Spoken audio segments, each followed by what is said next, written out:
Good morning and welcome to Kaalam Kayo, our advocacy program of the Schools Division of Marinduque, headed by our Schools Division Superintendent, Dr. LCT Barrios, with our Assistant Schools Division Superintendent, Sir Felix M. Famaran, our Division Chiefs for the Curriculum Implementation Division, Ma'am Lani M. Similia, and for the SGOD, our Chief Education Supervisor, Ma'am Maria Cecilia S. Manay, and our Education Program Supervisor, Ma'am Maita M. Lazares, and of course all our office mates at the SGOD and all the sections of the Schools Division of Marinduque, including Ma'am May De La Rosa, our Administrative 5, at lahat po ng mga heads ng ating sections diyan po sa Division Office.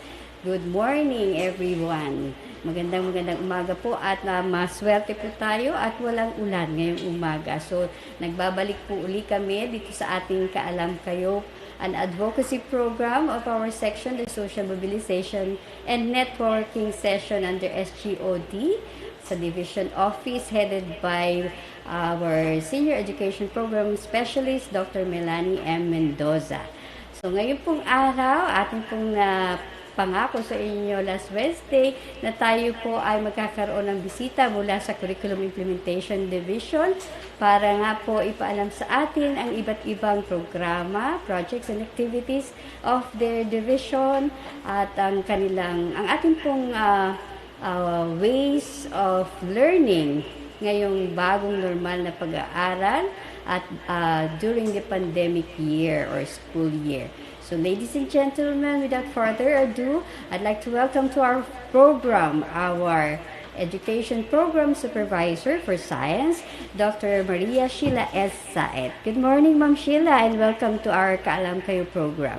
Good morning, Miss Maida, and thank you very much for inviting me here. So, sa atin pong mga tagapanood sa ating Marinduque local channel, at sa mga nanonood po sa FB Live, magandang umaga po sa inyong lahat. So, yan. Good morning, Ma'am She. Ayan, very photogenic talaga si Ma'am She. First time po niya dito sa sa MNN. Parang baptism of fire ba ito? Ay, hindi naman. Enjoy lang po natin ang 1 hour with Ma'am Sheila at para balitaan po tayo tungkol sa ating new way of learning. Actually, we started it last year nung nagkaroon na nga po tayo ng COVID-19. Pero ngayon pong another school year, another pandemic school year, ay atin pong mapapakinggan yung pong mga impormasyon mula kay Ma'am Sheila. Ma'am Sheila, meron tayong presentation na ipapakita sa ating mga viewers. Ano po? Oo. Pinaghandaan natin yan.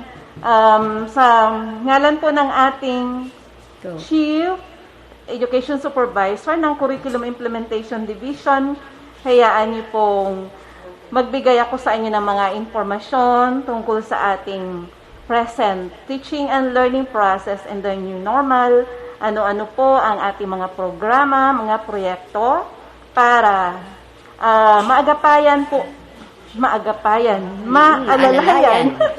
maalalayan natin ang ating mga estudyante sa pag-aaral ngayong new normal sa napakahirap pong panahon ngayon ng pandemic time. Tama. Okay. So, okay na ba, Miss Maida? Yes po. So, atin pong ipipresent ang slide 2 para sa teaching and learning process in the new normal. Okay. So, ano ba ngayon ang mga learning delivery modalities na ini-employ natin sa buong probinsya o sa buong division ng Marinduque? Ayan po, makikita natin sa ating screen. Okay, so medyo the same as last year, po ma'am. So, andyan pa rin yung ating modular or modules. Yes. Okay, yung iba merong computer, tapos yung iba merong radio base. Okay. Dito kasi sa Miss Maida, dito sa ating present learning delivery modality, hindi naman basta-basta lang tayo nag-i-employ ng ganitong delivery modality, ng modular instruction, ng TV-based, kasi meron din tayong basihan. Base yan sa survey. Halimbawa, lumabas sa survey natin na ilan lang bang porsyento out of 35,556 na mga estudyante from kinder to grade 12 32,703 or 92,000 lang ang merong, ang walang radio. Ibig sabihin, 92% walang radyo sa kanilang mga bahay. Ang wala namang TV ay 73%. So, di ba, ang laki-laki noon? Walang TV. Mga walang gadget like cellphone, laptop, ay meron tayong 89%. Tapos, yung mga walang internet connection, walang internet connection ay 81% ng total population. Medyo marami. As you can see on screen, naka-flash po on screen. So, yung mga walang radyo, napakarami rin pala. Kahit mura yung radyo, napakarami rin po pala ang walang radyo. Tingnan natin dun sa graph. Tingnan natin sa graph para mas madali nating makita yung survey. Yung graph. Okay, yung survey graph sa slide 5 kasi doon naka-summarize na. Dito kasi nakalagay dito mahirap maintindihan eh. Diba? Sa next slide, yung results of survey. Sa next slide natin. Ayan na po sa screen. Sige pa, next slide. Dito kasi mas madali mas madali nating maintindihan dyan. Out of 35,000 estudyante. Ito yung lumalabas sa survey. Ito yung basihan natin para makapag-decide tayo kung ano yung present na learning delivery modality natin. So yung next slide, nakikita rin dito yung availability of self-learning modules for all schools. Dami. Yan.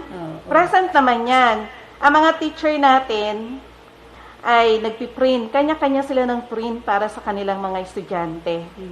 Kaya, available, walang problema kung ang pag-uusapan natin ay self-learning module. So, dahil dyan sa mga datos na yan, ay ang buong division ng Marinduque ay gumagamit ng printed modular distance learning. Base, wala nga silang mga ganong gadget, pero available naman ang module, kaya ngayon, printed modular distance learning tayo. So, okay? And, ano naman po ang mga support, learning delivery modality? Kasi di po ba, sa survey naman, pinakita natin na may natitira pa rin, di ba, Miss Maida? May natitira pa rin na may mga internet connection. Yes, opo. Kaya may ilang blended, Yes, may ilang bata pa rin namang may mga TV sa bahay, meron din namang may mga radio sa bahay, at saka may mga gadget. Kaya, ginagamit din natin yon. Minamaximize na mga teachers natin yung mga availability pa rin ng mga TV, gadget, internet connection, para mas ma-enhance pa ang teaching learning process in this new normal condition. Yes. Okay, so may mga areas po kasi tayo na mayroong mga internet signals at yung meron din namang sa medyo kabayanan ay meron tayong may mga TV, may mga laptops and tablets. So meron tayong tinatawag nga na ano ba yun, Ma'am Shea? Asynchronous and synchronous? Oo. So, meron tayong online distance learning. So dito, minamaximize ng teacher, ng estudyante, yung mga IT, mga cellphone nila, kasi pwede namang gumamit ng cellphone, mga laptop nila. Yung teacher kasi nagsisend ng mga activity sheets, gunagamit din nila ang mga messenger para sa palitan ng information.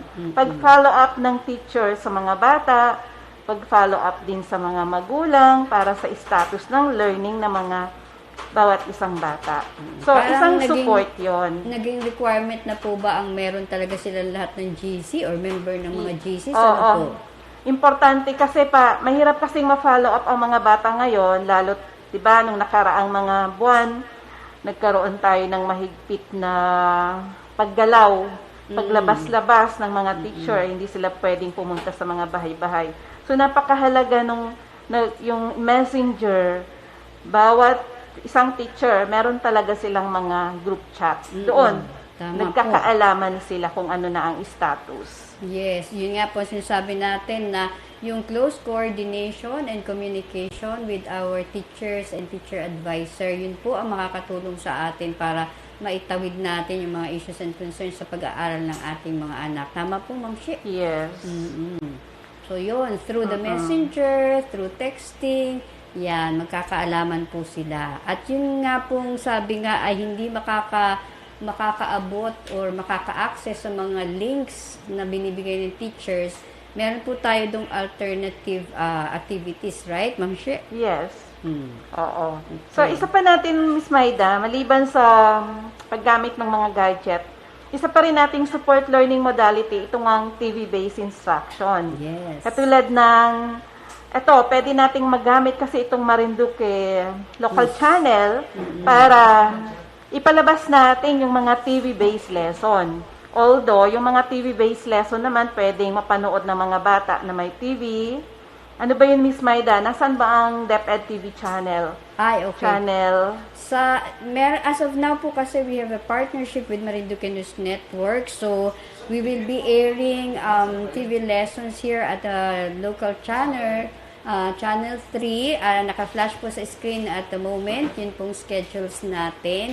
At medyo mahaba-haba po yung schedule niyan. So, we will be requesting MNN to post it later after the program or in some vacant slots of their programs para po makamonitor po kayo ng schedule ng bawat subjects.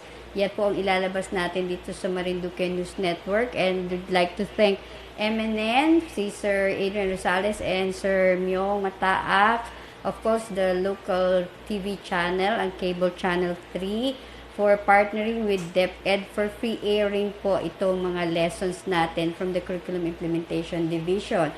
At for the national TV naman po, makikita natin yan sa ating mga cable channels. We have it in Channel 4 and Channel 13 at may iba pa pong channels na kung saan ay makikita. Knowledge Channel, I think, is included. Makikita po natin yung mga DepEd lessons po. So, parang hindi naman po lahat ng subjects or lahat ng lessons, but there are supplementary lessons po na makikita nyo sa TV. So, maganda po itong dagdag kaalaman sa ating mga bata. At maswerte po tayo kung ang assignment ng ating bata ay on time doon sa pag-air doon sa ating mga TV channel. So, as of now, ayan po yung schedule, naka-flash on screen.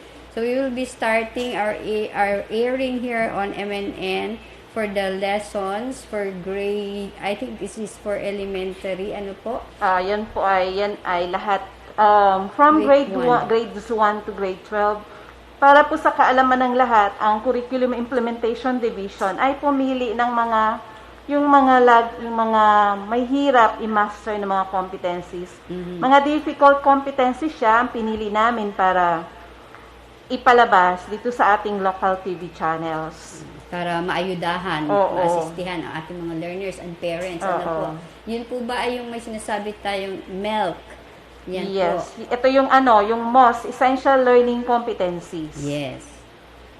Okay. Maliban sa TV-based instruction, isa pang support learning modality natin sa ating printed modular distance learning ay ang paggamit ng radio-based instruction. So, di ba, may ilang percentage din tayo na gumagamit ng TV, pero mas nagagamit ito ng mga ALS learners natin, itong radio-based instruction. Ayan, yan. Makikita nyo sa slide yung ALS natin. Yes, talagang ini-employ nila ang radio-based instruction. I think we have it in radyo natin na Santa Cruz. Nag-air po sila niyan ng mga ALS lessons. Oo. So, next slide natin, nandun yung mga picture ng ating ALS mobile teacher, kung paano nila ginagamit ang radio-based instruction.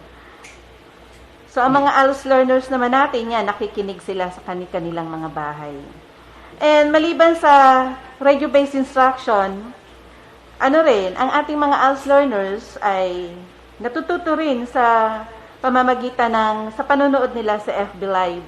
FB Live na kinakandak ang lesson ng mga ALS teachers natin. And then, nanonood ang ating mga ALS learners. Ayan. So, next month or this coming November po, ganyan din po ang mangyayari dito sa MNN. Ila-live po nila yan, live stream yung ating po mga lesson. So, via local channel 3 and then they have it aired in MNN Facebook live streaming. Ayan. So, abangan po ninyo yan. And sa kasalukuyang panahon naman, ngayon, wala talaga tayong face-to-face instruction. Pero, meron na tayo may mga nagpa-pilot nito sa Luzon, Visayas at Mindanao. Ganun pa man ang may mga identified schools tayo na ready naman sila kung sakaling magkaroon ng face-to-face instruction dito sa Division of Marinduque. Pero sa ngayon, talaga pong wala. Mahirap din pong mag-face-to-face kung wala kang go signal mula sa DepEd Central Office. Opo, yan nga po ang ni-reiterate natin ng first hearing, Ma'am She, dahil nabanggit nga ng ating Assistant Schools Division Superintendent during our flag ceremony last Monday na wala po tayong magiging pilot testing for face-to-face classes. So, we continue to prepare lang po ang ating mga schools as we have said in the previous hearing. We continue to prepare our schools and our teachers na kung saan pwedeng magkaroon ng face-to-face sa mga darating na panahon. Kung safe na po talaga siya. Okay. And di ba, Miss Maida, talaga namang mahirap ngayon ang pag-aaral eh. Ay, totoo po yan. Iba talaga pag face-to-face eh. Pero have to do with modular distance learning. Kung nasa bahay ka, kung ikaw ang estudyante at magbabasa ka lang ng module, walang mag-explain sa'yo. So, mahirap din naman. Yes, kaya, ang Curriculum Implementation Division, bawat isang education program supervisor ng kanya-kanyang area, kasi may mga kanya-kanyang area kaming hawak. Tama po. Subject area. Sa bawat subject area, sa ganong grade level, may mga programa kami at proyekto para masuportahan ang implementasyon ng paggamit ng printed modular distance learning. Meron kaming, Miss Maida, meron isang malaking programa. Ang tawag dito, yung pinakang umbrella ba? Ito yung program KAIMSA. Ang program KAIMSA stands for Curriculum, Assessment, and Instruction, and Management of Special Activities. Ayan, napakaganda pong balita yan. At ang ating pong mga viewers at learners, especially our parents, naabangan po nila yan kasi ito yung mga interventions na ginagawa ng CID or Curriculum Implementation Division. Ano po? Oo. Okay po. Go ahead, Ma'am She. Actually, hindi naman talaga tumitigil ang division para mag-isip kung paano maaalalayan ang mga bata sa mahirap na panahon ngayon. Una, ang under ng program KAIMSA ay ang Basa Baya Lahat Program.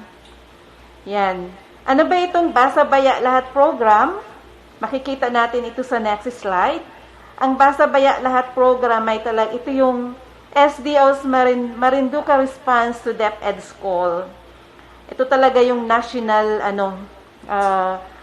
aim na ma-intensify pa or mapalalim pa ang reading instruction sa lahat ng school. Ito ay para ang lahat ng bata ay marunong bumasa at maging habit nila ang pagbasa. Ito po ay nakatutok sa English subjects, Sa English. Meron din tayo sa Filipino, mamaya ipipresent din ni Ma'am She yan. So, itong Basa Baya Lahat program ay suportado rin po ng ating gobernador at ng ating Schools Division Superintendent. Ito nga po yung gusto nila na ang ating pong mga early learners or young learners ay talagang makabasa ng maayos at makapag-English. Yan po ang sabi ng ating bili ng gobernador na talagang gusto po niyang ma-enhance ang reading ability and the speaking in English ng mga bata natin sa ngayon. Oo, tama yan, Miss Maida. And sa Basa Baya, meron tayong mga activities dito. Una, ang supervisor dito ng English nag-conduct ng pre-test in reading for grades 2 to 10 learners using available reading materials and tools. So, ano na ba ang status ng mga bata? And nagkaroon din ng orientation sa mga school heads, teachers, and parents paano ba gagamitin ang tinatawag nating reading toolkit for parents. Itong reading toolkit for parents kasi, di ba nasa bahay ang mga mag-aaral? Sila kasi yung direct na nakaagapay sa kanilang mga anak. Kaya talagang kailang i-orient natin ang mga magulang kung papaano yung tamang paggamit ng reading toolkit para maalalayan nila ang pagbasa ng kanilang mga anak. Yes, sila ang first-hand teacher ngayon ng kanilang mga anak. Ano po? Oo. Kasi diba, mga complaint din na ang mga magulang, hindi naman sila train para magturo sa mga anak. So, ito yung isang magandang paraan para naaasistihan din natin ang mga magulang natin kung paanong aalalayan nila ang kanilang mga anak habang nasa bahay nag-aaral.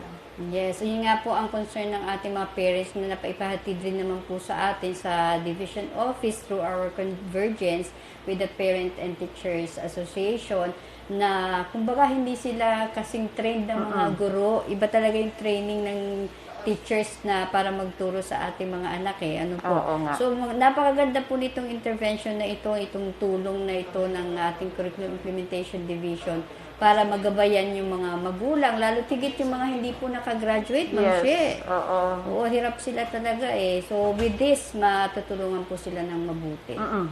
So, isa rin itong reading intervention na ginagawa ng in-charge na supervisor dito si Ma'am Jelly Sore sa mga talagang mga struggling readers, yung may mga problema may mahirap talagang makabasa pa. Isa itong magandang intervention na ginagawa namin. At saka meron din silang programa ng tinatawag nating Brigada Pagbasa for struggling readers. Kasi ang ating goal dito, walang maiiwang bata. Lahat ay dapat ay marunong magbasa with understanding, kumbaga. So, Miss Maida, dun sa screen, nakikita natin ang mga activities na ginawa. So, isa dyan, yung na-capture natin, Maranlig ES, at saka itong isa. Yan, ito yung mga activity ng mga bata habang nagbabasa sila with the assistance of parents. Ito naman yung mga guro natin. Yan, kinakausap din nila sa cellphone ng mga bata kung ano na ang status ng kanilang reading activity. Yan, kunyari meron silang hindi maintindihan na salita, o linya. Yan, pwede po nilang kausapin ang teacher, sabi, ano po ba teacher, ibig sabihin ng ganitong word in English? Ano po? At yun nga po, I'd like to point out yung pong sinabi ni Ma'am She kanina na hindi lang po tayo nag-advocate ng just reading, but with comprehension. Yes. Kasi po yun po yung ating advocacy ngayon na dapat mapalakas yung comprehension ng ating mga bata dahil yung ating pong nakalipas na survey ay medyo kinakailangan po natin i-enhance ang kanilang comprehension. Okay. Yes. So, maliban dito sa Project Basa Baya, English naman to kasi inuuna ko yung mga major subject, English, Science, Math. Yes. Pagdating naman sa Math, meron tayong tinatawag na Project Triangle. So, dito ay si Sir Dr. J. Peña ang in charge ng subject. Yan, si Dr. Pag sinabi nating Project Triangle, yung Project Triangle stands for Teachers Revitalizing and Innovating Attitudes on Numbers Guide for Learners Enhancement Skills. Diba, isa rin sa mga complaint ng mga bata natin, mahirap daw ang math. Kaya, ginagawan si Dr. J. Peña, ito yung kanyang intervention para maging interesting ang pag-aaral ng math. Dito ngayon, yung present na ginagamit natin ngayon, dito sa New Normal, yung implementation of kwentang may kwenta man din. Yeah, okay. Okay, so itong kwentang may kwenta man din is a program which helps teacher to deliver a new approach in teaching and learning and help learners master competency easily. Di ba ang hirap ng mga competency ng mathematics?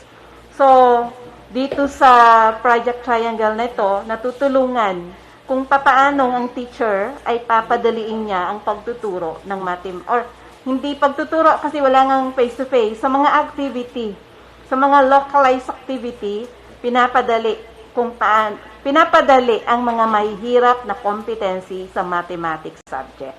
Oh, ganda yan, Ma'am Sher. Yes. Kasi Waterloo ko talaga ang mathematics. Pagka wala yung assistance ng mga activities, talagang mahirap mo sumagot ng ating module sa math. Ano? Saka, puro numbers yan, no? Boring siya, kung baga. Oo. Kailangan talaga mag-isip ng medyo magiging interesting yung mathematics. Oo, medyo nakaka-attract sa mga bata. Ayan, para nakatutok sila. Minsan kasi pagka panay numbers, yung mga bata parang ayaw na nilang basahin eh. Oo nga. Oo. So, maganda po itong development na ito, itong project na kwentong may kwenta man din. Ang ganda ng title. Okay, po ano pa po yung iba nating mga projects, Ma'am Sher? Ako naman ang proponent nito kasi science. Science. Project Science stands for strategic and critical way of interventions to enrich and nourish creativity and evaluative minds of learners. So, kung mapapansin mo, Miss Maida, at sa mga nakikinig, lahat ng project namin ay tungkol sa mga intervention. Yes, of course. Oo. Paano kami makakatulong sa mga bata, sa mga guro na tumaas ang kanilang performance kahit pandemic time, kahit home-based learning, kahit nasa bahay lang, paano tataas yung kanilang performance. And dito may mga activities, may tinatawag tayong Science Home-Based Intervention Materials for Learners. So dito, ito na nga yung provision of TV-based lessons and localized activity sheets from grades 3 to 12 kasi wala naman tayong grade 1 and 2. May grade 1 and 2 tayo, yung mga special science classes. Ito yon para matulungan natin ang mga learners na ma-master ang mga least mastered competencies in science. Kasi, katulad ng math, mahirap din namang intindihin ang mga lesson sa science. Tama, no? Medyo mataas na po kasi ang standard or ang level ng ating science subjects ngayon. Mahirap din siyang intindihin. Kaya, bilang tulong sa mga bata natin, nagbigay tayo ng mga bawat isang competency, ano yung mga available na TV-based lessons. Nag-develop din tayo ng mga localized activity sheets.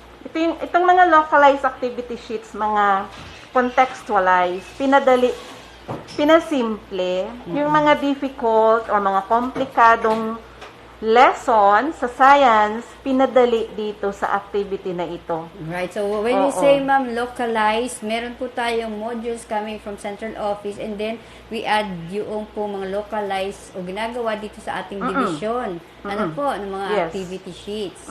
Yan. So, talagang hindi tumatahan ang ating mga supervisors at ating mga teachers sa paggagawa ng mga karagdagang learning materials para po mas maintindihan ang ating mga kabataan. Kasi Miss Maida, 'di ba, ginagamit natin yung mga modules from the central office. Right. At hindi naman tumitigil ang ating mga guro, ang mga supervisor sa pag-isip pa kung paano mapapadali yung lesson. Kaya ang mga guro natin, nagde-develop sila ng mga contextualized or localized learning materials para mas mapadali ang lesson.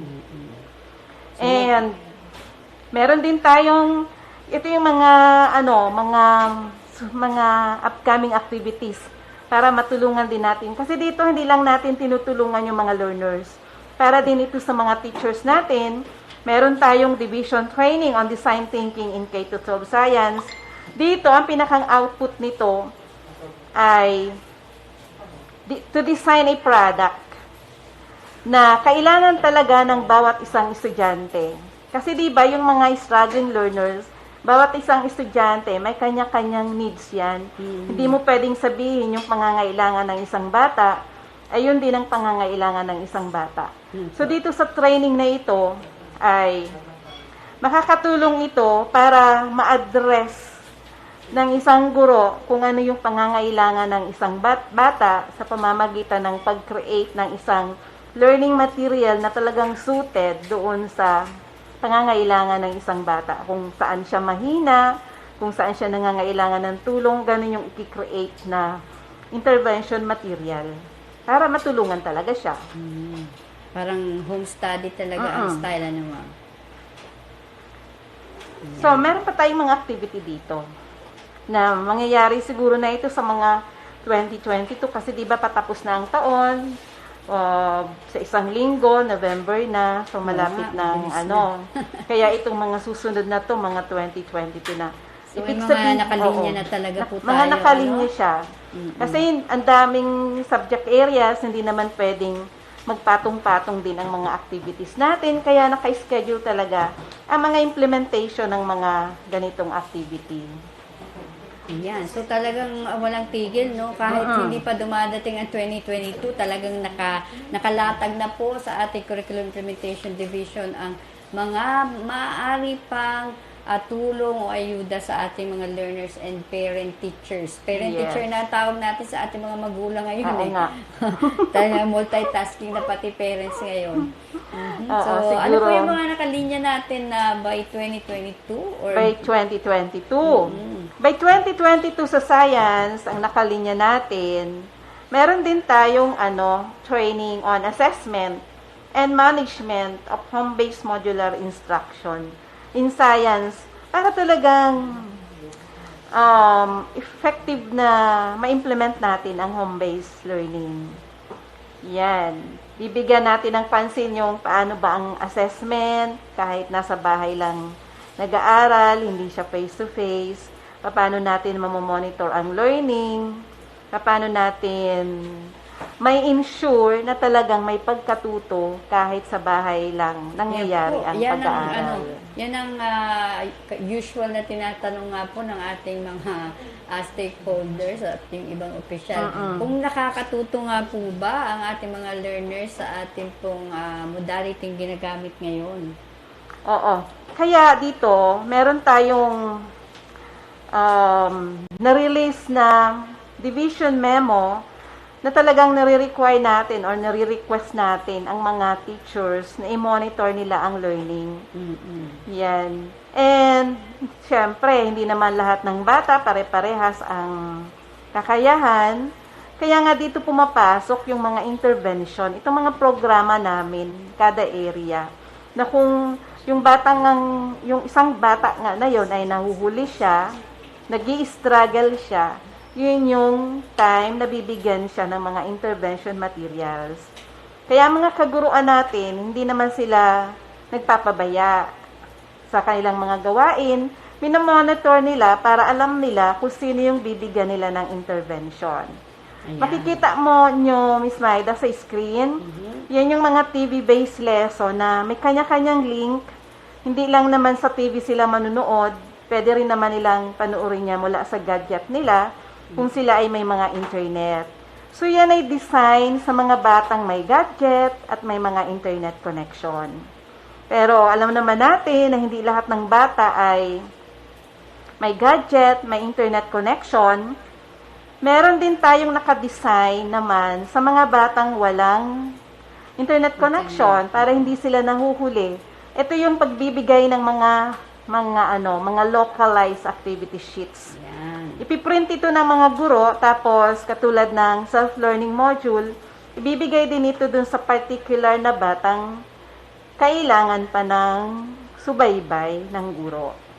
Iyan. So yan ang sinasabi. Kasi yung iba, nangangamba sila dahil hindi sila nakaka-access sa link. So, lagi nga po natin pinapaalala na kung wala po syempre ang internet access, hindi kayo bibigyan ng mga links na para sa internet access. Kundi, ito yung ibibigay sa inyo, mga localized contextualized activity sheets. So, parang equivalent din po yan noong mga links na binibigay dun sa mga may internet. Kasi nga, kung hindi natin yung gagawin, kawawa naman sila. Yes. Mapapag-iwanan sila. Oo, ayun pa naman ang bilin-bili ng ating Secretary Linding Briones na wala dapat maiiwan ng mga bata. Kaya nga, kahit pandemic, tuloy-tuloy pa rin ang ating pag-aaral. Dapat sabay-sabay lang silang natututo. Yes, okay. So, yung pong sinasabi na how could we assess, ano po. So, meron po talaga tayong monitoring, kaya nga po tayo nagkakaroon ng mga interventions na yung pagbabasa, yung sa comprehension. Kasi po ito ay mga resulta na ng mga assessment, prior assessment Yes. po natin, ano Ma'am Shea? Mm-mm. Yun. Kaya po nagkakaroon ng Curriculum Implementation Division at ang ating Division of Marinduque ng mga programa para po anong tawag doon, masolusyonan, ma-address ang mga ganitong problema. Oo, kasi talaga malaking problema yan. Yung sinasabi pa nga na walang magturo sa bahay, ano? Yes, opo. Oo. So, meron naman po tayong knowledge sources. Kaya nga po lamang ay limited po ang ating mga volunteers at iisang munisipyo nga lang po ang nagbibigay ng anong tawag doon, ayuda, pang-pinansyal, medyo nagbibigay ng allowance sa ating knowledge source. So, kaya po tayo ay laging nananawagan na as an assistance of our LGUs, yun po, yung sa ating pong mga knowledge sources. At masaya nga po kaming malaman na ang DSWD ay magbibigay na rin po ng mga volunteers at yung volunteers na yun po ay bibigyan nila ng ayuda or allowance. So, at least meron na po tayong matutukoy na pwedeng umasiste sa mga learners na ang mga magulang ay wala talagang medyo walang kakayanan na makapagturo sa kanilang mga anak. Okay. So, meron pa po tayo sa ibang subject. Yun po ay sa science.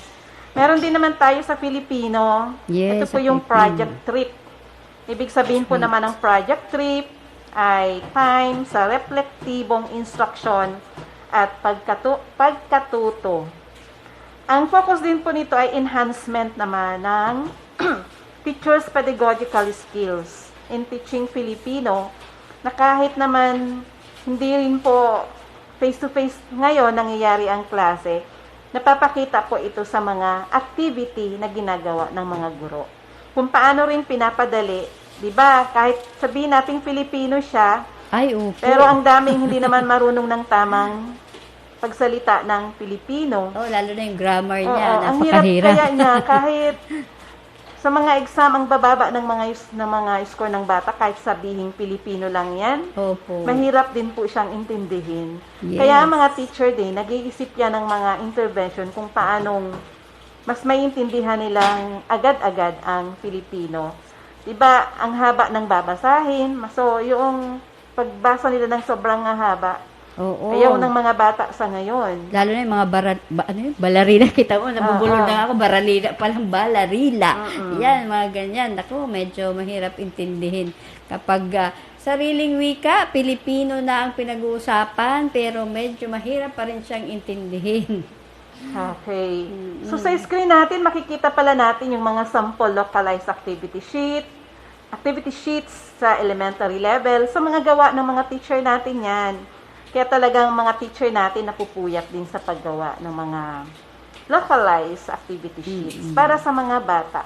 Yan ay from grades 3 to senior high school. Senior high school, okay. Ayan, yan po yung mga halimbawa. Ito sa science, ito naman, ayan, earth and life science. Ayan. So, nagiging creative po talaga ang ating mga teachers at sila po ay nag-multitasking talaga. So, para po yan ma-address ang mga concerns ng ating mga parents at ang ating mag-aaral. So, if we can flash yung project ng Filipino, may slide tayo sa Filipino, yung project trip. TRIP po ba yun, Ma'am Shea? Ano? Yan, okay, Yan. this one. TRIP, time sa reflektibong instruction at pagkatuto.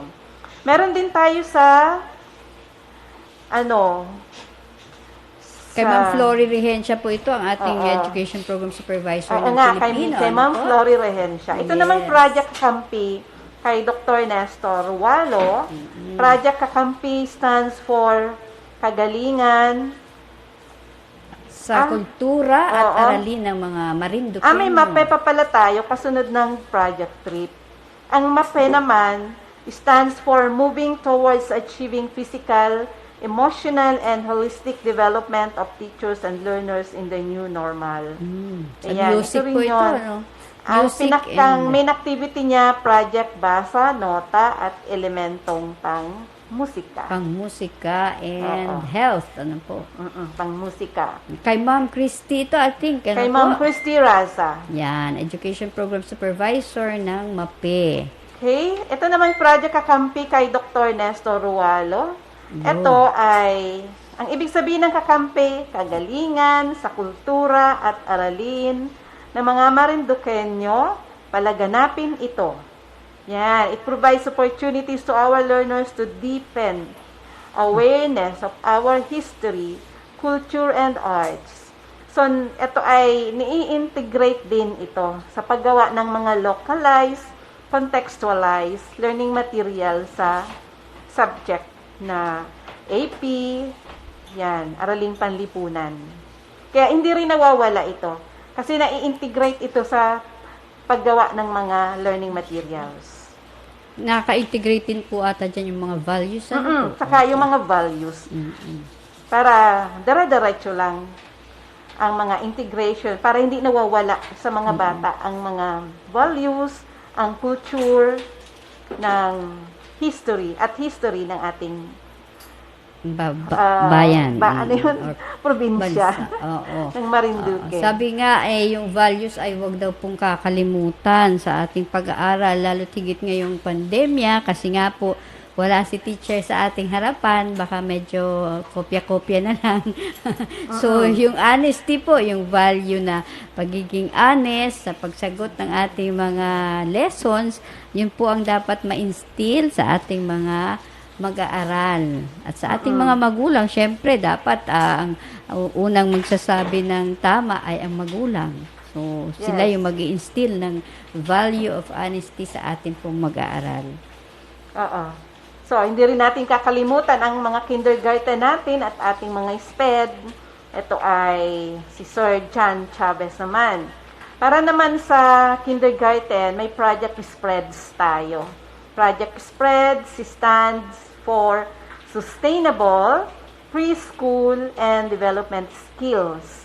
Yan ay para din matutukan din yung mga 5-year-old children para sa pagkatuto ng mga 5-year-old children natin. Para naman sa ating SPED, meron tayong Project LSEN. LSEN stands for Learning Sustainability for Exceptional Needs. Yan. Para naman yan sa mga kindergarten. Kinakapacitate dito ang mga teachers, school heads, kung papaanong, tsaka ang mga parents na rin, kung papaanong matutulungan nila yung mga learners with disabilities. Yan. Special children. Kasi di ba mga special children yan, napaka-importanting talagang yan ay tutok na tutok. Kaya dito ngayon sa pandemic, talagang napakahalaga rin na ma-monitor ang implementation ng special education program. Okay. Yan. So, yung ating mga special children, talagang kailangan ng assistance yan. Siyempre, kung yun yung ating mga regular learners, ay kailangan ng assistance. Mas kailangan po ng ating special children ito po. Or yun din po mga gifted children. Kasi mga gifted children, mabubore po yan. Kung hindi natin bibigyan ng mga supplemental learnings. Ano po? So, kailangan ay naiintindihan ng ating mga magulang kung ano yung mga needs ng ating mga bata. At yun nga po sabi namin, dapat lagi niyo pong kinakausap ang ating mga teachers para na-address po yung mga concerns ng inyong mga anak o ating mga learners. Yes. So, and ito yung ating isa pang project, Project Clue. So, ano po bang ibig sabihin ng Project Clue? Contextualizing, localizing, utilizing, and enhancing of lessons across K-12 learning areas, including ALS, special education, tapos yung mga special programs, para ma-quality assure ang mga learning resources.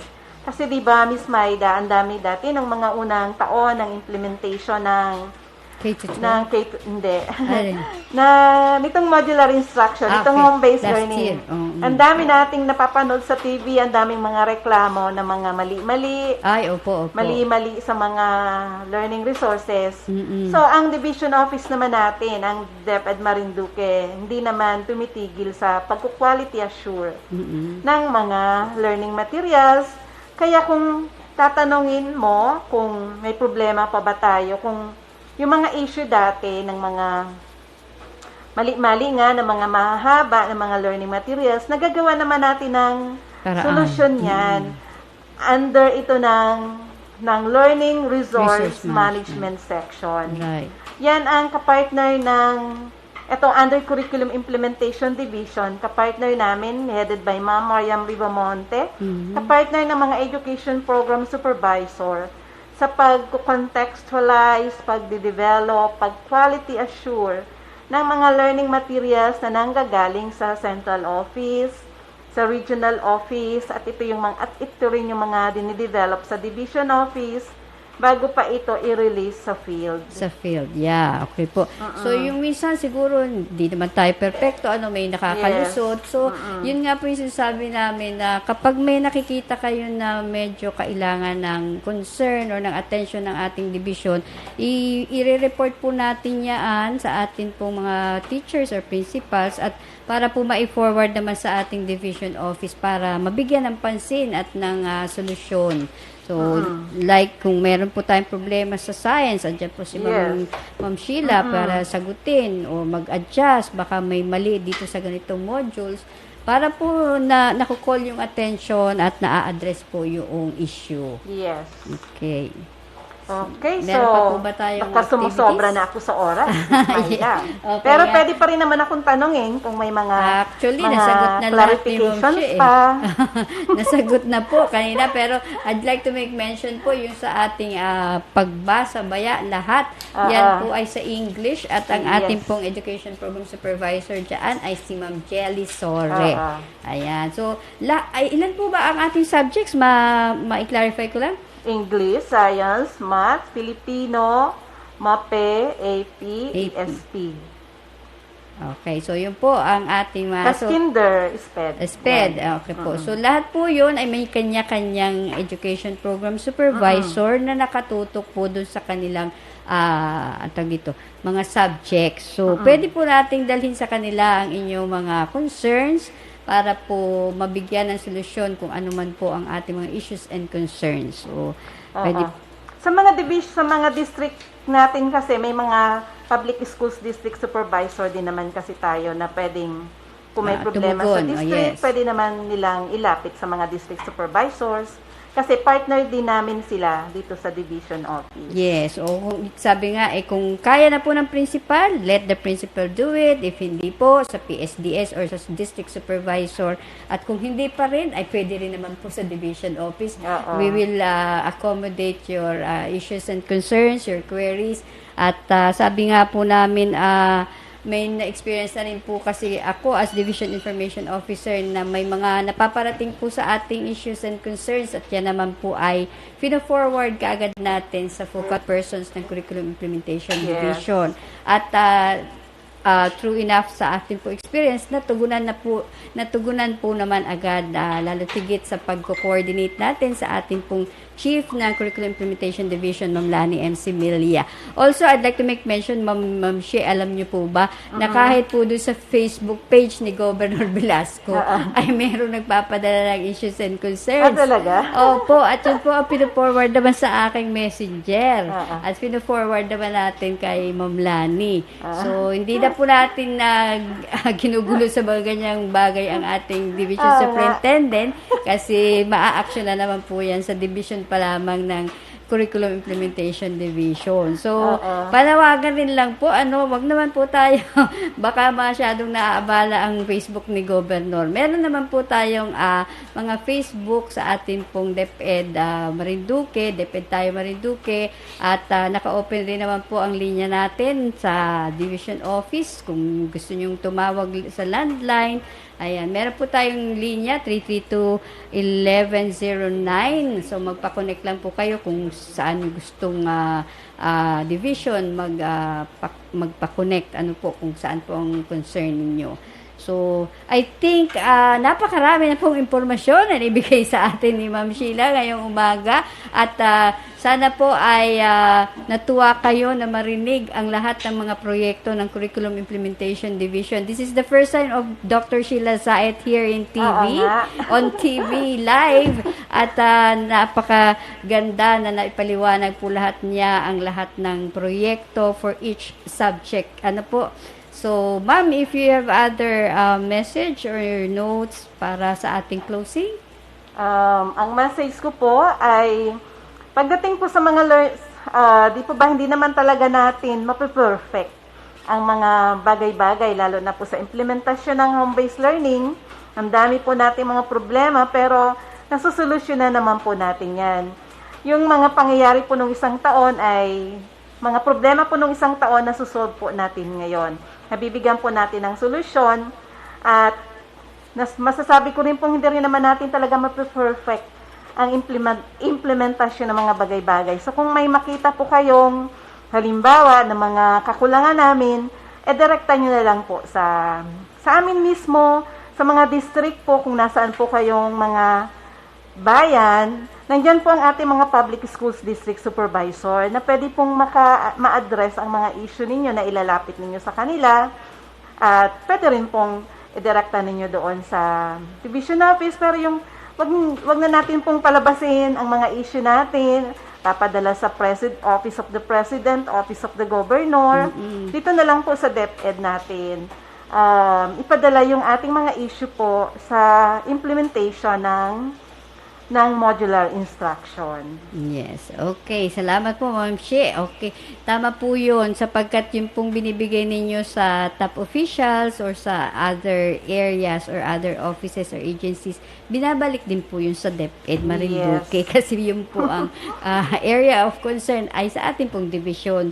So, sa atin na lang pong division kayo o sa distrito ninyo kayo dumiretso. Ano po, dun po sa mga humihingi rin ng tulong sa ibang gobyerno o opisina, yun po ay pinapasa rin nila or binabalik din nila sa atin pong division. Kasi meron nga po tayong mga protocols na sinusunod at meron po tayong sistema na sinusunod. So, if it's for the area of education, sa atin po yun, sa division office. So, sa atin po kayo pumunta, magkonsulta. So, kami po ay bukas para sa lahat. Okay, so shout out po tayo muna para medyo matuwa naman yung ating mga viewers. Meron po tayong nagpapabati sa Magalang family dyan po sa Barangay Masiga. Hello po and good morning. Good noon na po ata. Medyo magre-recap na tayo, magko-closing na tayo dahil tapos na ang ating oras. Okay, so ang MNC Angels from Mark Ariel Ordiliano. Maganda ang pangalan. SOMNC Angels. Also, sa atin pong, nagdiwang. So, belated happy birthday na po ito kay Mr. Efren Nebreha ng Balaring. Happy birthday po. Belated happy birthday. Paring Efren ko yata ito. Okay po. So, sa lahat po mga nagdiriwang ng kaarawan ngayong araw, happy birthday po sa inyong lahat. And we'd like to call it a day. We'd like to say thank you for tuning into our program, Kaalam Kayo, dito po sa Marinduque News Network at sa ating local cable channel 3. So maraming pong salamat. Until we meet again on Monday for another discussion, another information dissemination on this channel at 11 to 12. This is your host signing off, Maida Narito Lagran, for this program, Kaalam Kayo, from Schools Division of Marinduque. Good morning and keep safe.